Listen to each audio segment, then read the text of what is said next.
Mvutano wa kimataifa unaendelea kushika kasi huku dunia ikielekeza macho yake katika mgogoro mkali kati ya Marekani na Iran, hali iliyopelekea hivi karibuni kufungwa kwa mlango wa bahari wa Hormuz. Mlango wa bahari wa Hormuz ni moja ya njia muhimu zaidi ya usafirishaji wa mafuta duniani. Hatua hiyo ilianza kuathiri uchumi wa mataifa mbalimbali, huku presha ya kiuchumi ikiongezeka katika masoko ya dunia. Marekani waliwahi kutoa onyo kali wakitaka mlango huo kufunguliwa ndani ya muda mfupi, lakini Iran waliendelea kushikilia msimamo wao bila kuyumba. Katika hatua nyingine, jitihada za kusitisha mapigano ziligonga mwamba baada ya Iran kuweka masharti mazito, wakisisitiza kuwa bila kutekelezwa kwa madai yao hakuna suluhu yoyote itakayopatikana. Mazungumzo ya kidiplomasia yaliyofanyika Islamabad huko Pakistan, yakiwa ni mshirika wa karibu wa Iran, nayo pia hayakuzaa matunda, yakimalizika bila makubaliano yoyote.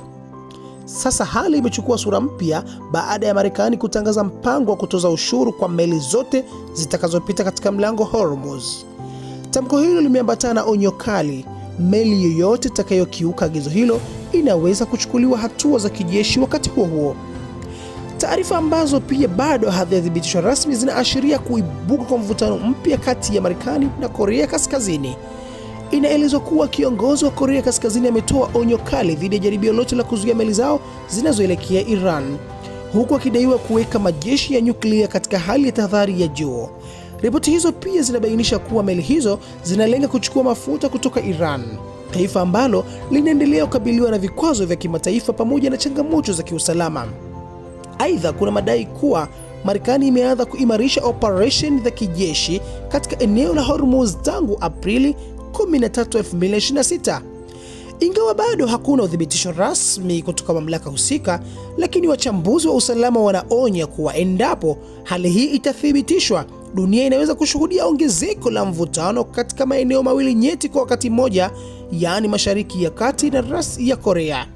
Hadi sasa kimya kinaendelea kutoka pande husika, huku vyombo vya habari vya kimataifa vikifuatilia karibu kila hatua ya mgogoro huu unaweza kubadilisha mwelekeo wa usalama wa dunia. Je, unahitaji kujua yapi yatajiri baada ya rais wa Korea kuamua kutoa tamko hilo?